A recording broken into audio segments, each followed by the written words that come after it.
Bonjour à toutes et à tous. Comme d'habitude, j'aimerais bien vous faire un rappel sur le chapitre précédent avant de commencer celui-là. Ok? Donc, le chapitre précédent, c'était le début d'un nouveau module qui consiste en fait à faire la configuration de Spring en utilisant les annotations. Nous avons vu en premier lieu l'inversion de contrôle à l'aide des annotations. Donc j'ai commencé par détailler en fait les annotations en Java. Ensuite, j'ai fait une sorte de comparaison entre une configuration XML et une configuration à l'aide des annotations et bien sûr laquelle meilleure dans quel cas. Et ensuite, nous avons vu l'inversion de contrôle sur Spring et surtout avec l'utilisation de l'annotation add_component. Donc nous avons fait aussi des exemples là-dessus et nous avons aussi fait un exemple à l'aide de add_component sans préciser l'ID du bin. Très bien.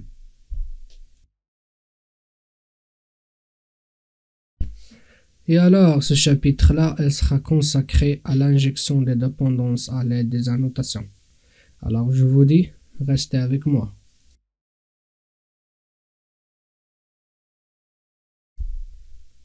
Vous connaissez déjà ce diapo, j'imagine. Oui, je l'ai détaillé en fait dans le chapitre d'injection de dépendance. Et j'ai dit qu'il y a 4 types d'injection de dépendance en Spring. Donc, il y a l'injection de dépendance à l'aide de constructeurs, de setters, en utilisant un attribut ou bien une méthode. Et je vous ai dit aussi que la configuration XML ne permet pas de faire l'injection de dépendance par méthode. Contrairement à la configuration à l'aide des annotations, donc il nous permet de faire les 4 types cités. Ok? Alors restez avec moi afin que je vous détaille en fait comment mettre tout cela en utilisant les annotations.